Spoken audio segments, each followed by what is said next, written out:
I used to teach a course that had an extensive unit on biblical archaeology. And then when Titus came along with actual expertise, I had to kind of yield the floor, but he's not here this year, so I'm going to get to do one of my favorite talks.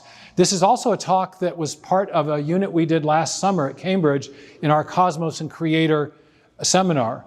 We were not only looking at the question of whether or not there's evidence for the existence of God, but also whether there is evidence for the historical reliability of the Bible, both the Hebrew Bible, the Old Testament, and the New Testament, looking at both of those things. So, and you may, well, how'd you get into that? Well, the story is 1989, I'm in the third year of my graduate work at Cambridge, deep into the PhD. It's not going terribly fast. And I needed a break from staring into a computer screen. So Elaine and I decided that we'd go and take a tour of the Holy Land, to take a tour of Israel. And we got there, and there were all kinds of crazy things going on, because there's always crazy things going on there. But we took some walking tours of Jerusalem. And there was a guide that had these tours. His name was David, and his tours were called David's City of David's Walking Tours. And he took us to this place, which I'll show you. It's called the Ophel. It's a large 10th century Iron Age structure. It's a kind of stepping stone structure. And in 1989, they didn't know exactly what it was. They thought it was somehow connected to a 10th century palace, possibly the palace of King David. But it seemed to be some kind of a buttressing of a larger structure. And then in these little rooms on the side of, on this Ophel structure, there were little rooms, and in the rooms there were clay vases. And inside the vases, the vases, they discovered all of these bullae, or singular bulla. Now, what eventually was discovered was that the bulla had been preserved because there had been a big fire. And the fire, they ended up realizing, was correlated with the Babylonian conquest of Judah in 587, 586 BC. Something that's described extensively in the Bible. And also, there's an extensive historical record of this. So there's a massive convergence of testimony with this destruction of Jerusalem and then the subsequent exile of the Jews from Judah off to Babylon.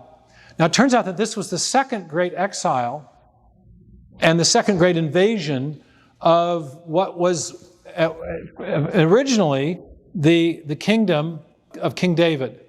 So David was a king in 10th century BC, and then he's followed by Solomon. Eventually, that kingdom of Israel splits. There's a northern kingdom, 10 tribes, southern kingdom with 2 tribes.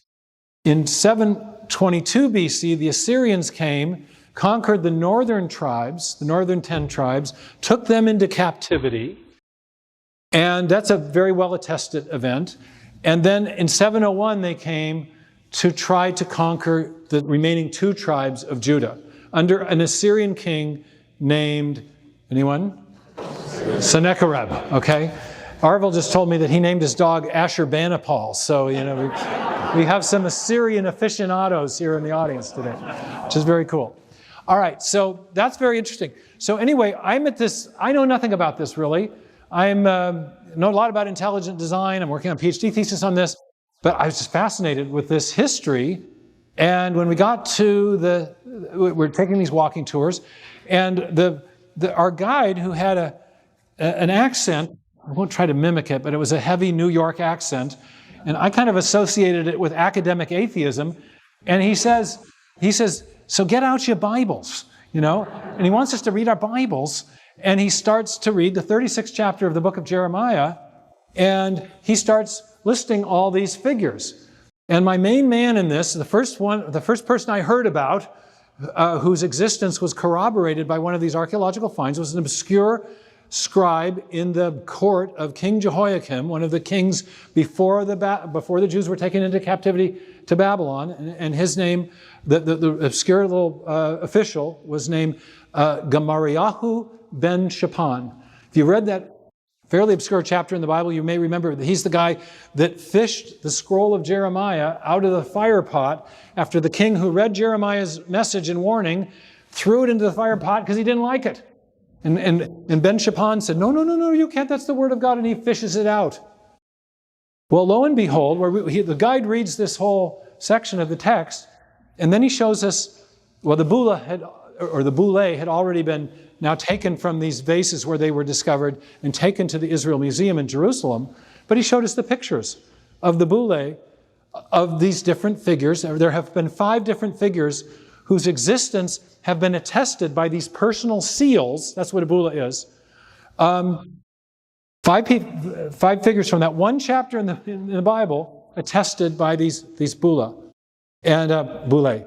And so, this is basically what they did is, if you worked for the king, you'd get a signet ring with your name and your title. And then if you were to seal a document, you'd stick it into clay, and the clay would harden, and then they'd put it over a papyrus or a document, and then it would be official. Okay, it'd be like a stamp or a notary public today. Well, I don't know why, but this just really lit my fire. Just the thought, 2,600 years ago, we've got the record of this in the Bible, and then we've got artifacts that are connecting us directly to those events. And the context of the 36th chapter of Jeremiah is we're about to have the third wave of the Babylonian invasion, and sure enough, where do we find these things? Under the rubble that was created by the fire that destroyed Jerusalem in 586. Why were they preserved? Because they were in a vase. It got really hot. The bullae got really, the clay was fired, and they were preserved.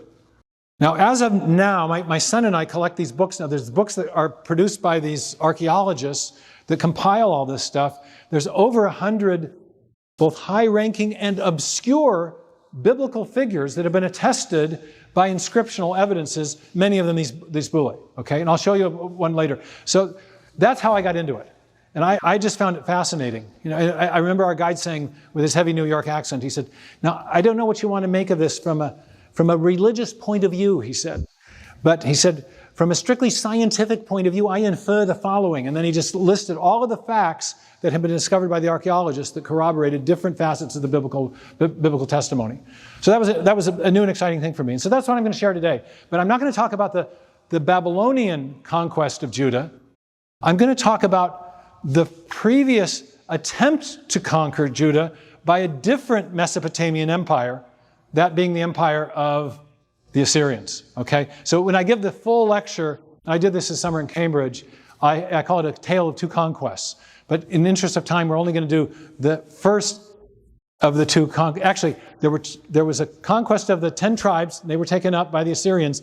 Then they came to get Judah, and what you'll see is they didn't succeed. And then the Babylonians came later, and they did succeed. So there were 2 conquests, but 1 failed conquest, and that's what we're going to talk about today. Okay, so this is the awful structure. By the way, just if you know anything about what's going on in Israel with archaeology, they have now discovered the palace.